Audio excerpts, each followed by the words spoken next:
Hi all, എല്ലാവർക്കും എൻ്റെ ചാനലിലേക്ക് സ്വാഗതം. സാധാരണ നമ്മുടെ ചാനലിൽ ഡിസ്കസ് ചെയ്യുന്നത് പോലെ ഒമാനിൽ ബിസിനസ് സെറ്റപ്പ് എങ്ങനെ ചെയ്യാം, അല്ലെങ്കിൽ അത് ചെയ്തിട്ടുള്ള എന്തൊക്കെ കാര്യങ്ങൾ ശ്രദ്ധിക്കണം, അങ്ങനെ ഡോക്യുമെൻറ്റ്സ് റിലേറ്റഡ് ആയിട്ടുള്ള കാര്യങ്ങൾ, എല്ലാ കാര്യങ്ങളാണ് നമ്മുടെ ഈ ചാനലിലൂടെ ഡിസ്കസ് ചെയ്ത് പോകുന്നത്. ഇന്നത്തെ വീഡിയോയിൽ എല്ലാവർക്കും അറിഞ്ഞിരിക്കേണ്ട ഒരു കാര്യമാണ്, നമ്മുടെ ഒമാനിൽ ബിസിനസ് സെറ്റപ്പ് ചെയ്യാൻ പ്ലാൻ ചെയ്യുന്ന ആൾക്കാർ, അങ്ങനെ എന്തെങ്കിലും പ്ലാനിങ് നിങ്ങൾക്കുണ്ടെങ്കിൽ തീർച്ചയായിട്ടും നിങ്ങൾ കണ്ടിരിക്കേണ്ട ഒരു വീഡിയോ ആണ്. എന്തായാലും വീഡിയോ സ്കിപ്പ് ചെയ്യാതെ മുഴുവനായിട്ട് കാണാൻ ശ്രമിക്കുക. പലർക്കും ഉള്ള ഒരു സംശയമാണ്, നമുക്ക് ഒമാനിലൊരു ബിസിനസ് സ്റ്റാർട്ട് ചെയ്യുമ്പോൾ നമ്മൾ എന്ത് ബിസിനസ്സാണ് സ്റ്റാർട്ട് ചെയ്യാൻ പോകുന്നത്.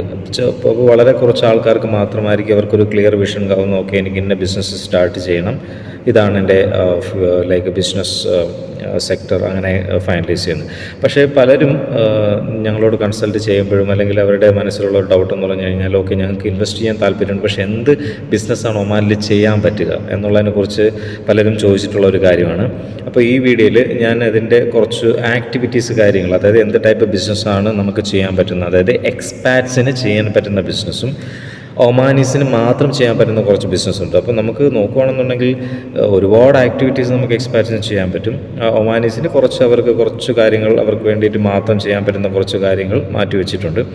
അപ്പോൾ ഞാനതിൽ കൂടുതലും നമുക്ക് ചെയ്യാൻ പറ്റുന്ന കാര്യങ്ങൾ ഞാൻ പറയുന്നത്, കാരണം ഒരുപാട് ആക്ടിവിറ്റീസ് ഉണ്ട് ചെയ്യാൻ. എന്തൊക്കെയാണ് നമുക്ക് എക്സ്പാറ്റ്സിന് പറ്റാത്ത ആക്ടിവിറ്റീസ്, പറ്റാത്ത ബിസിനസ് എന്തൊക്കെയാണെന്നുള്ളത് ചെറുതായിട്ട് ഞാനൊന്ന് പറഞ്ഞു പോവാം. കാരണം അത് ഉള്ളത് പറയാൻ നിന്ന് കഴിഞ്ഞാൽ ഒത്തിരി ഡീറ്റെയിൽസ് ഉണ്ട്.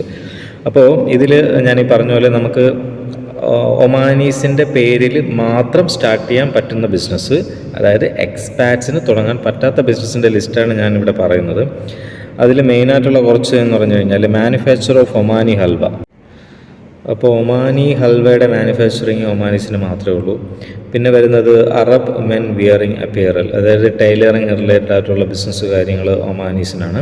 ഒമാനീസ് എന്ന് പറയുമ്പോൾ അവരുടെ പേരിൽ നിങ്ങൾക്ക് തുടങ്ങാം. അപ്പോൾ ഇൻവെസ്റ്റ് ചെയ്യുന്ന നിങ്ങളായിരിക്കാം, അല്ലെങ്കിൽ ഒമാനി ആയിരിക്കും, അത് നിങ്ങളുടെ ഇഷ്ടത്തിനനുസരിച്ച് ചെയ്യാം. പക്ഷേ ഞാൻ പറയുന്ന കമ്പനി രജിസ്റ്റർ ചെയ്യുമ്പോൾ അത് ഒമാനിയുടെ പേരിൽ മാത്രമേ ചെയ്യാൻ പറ്റത്തുള്ളൂ.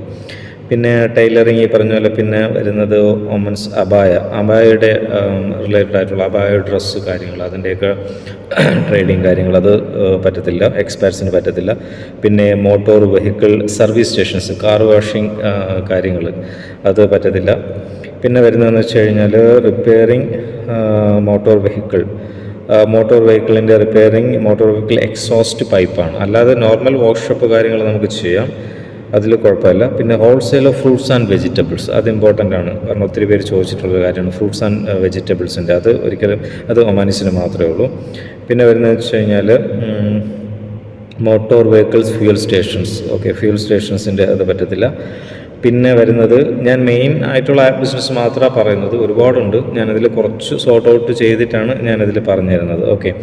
പിന്നെ വരുന്നത് വെച്ചാൽ കസ്റ്റംസ് ക്ലിയറൻസ് ഓഫീസസ്, ലോജിസ്റ്റിക്കിൽ തന്നെ വരുന്ന ഒരു സെക്ഷനിൽ കസ്റ്റംസ് ക്ലിയറൻസ്. ലോജിസ്റ്റിക് അല്ലാതെ നമുക്ക് ചെയ്യാം, പക്ഷേ കസ്റ്റംസ് ക്ലിയറൻസ് പറ്റത്തില്ല.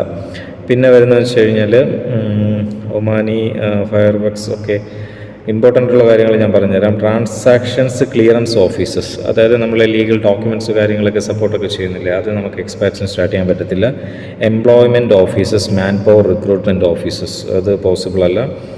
പിന്നെ വരുന്നതെന്ന് വെച്ച് കഴിഞ്ഞാൽ ലോണ്ട്രി മെയിൻ ഇമ്പോർട്ടൻ്റ് ആണ്, ലോണ്ട്രി ചെയ്യാൻ പറ്റത്തില്ല.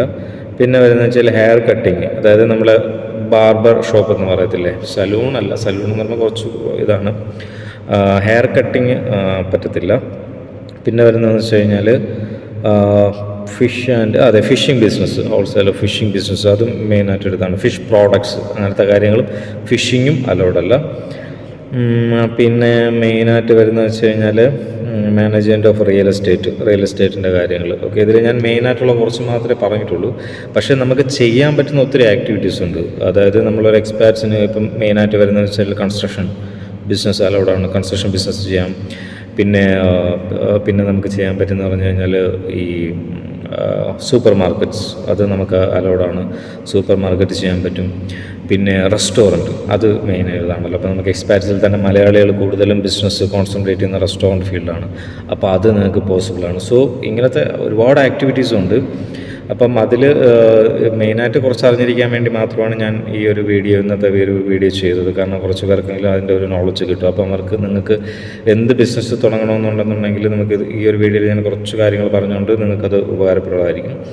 ഓക്കെ, എന്തായാലും അടുത്തൊരു വീഡിയോയിൽ നമ്മൾ ഇതിൻ്റെ കൂടുതൽ അല്ലെങ്കിൽ വേറെ കുറച്ച് കാര്യങ്ങൾ ഡിസ്കഷൻ ചെയ്യാം ഇത് റിലേറ്റഡ് ആയിട്ട് തന്നെ. അപ്പോൾ വേറൊരു വീഡിയോ ആയിട്ട് കാണുന്നവരെ എല്ലാവർക്കും ബൈ.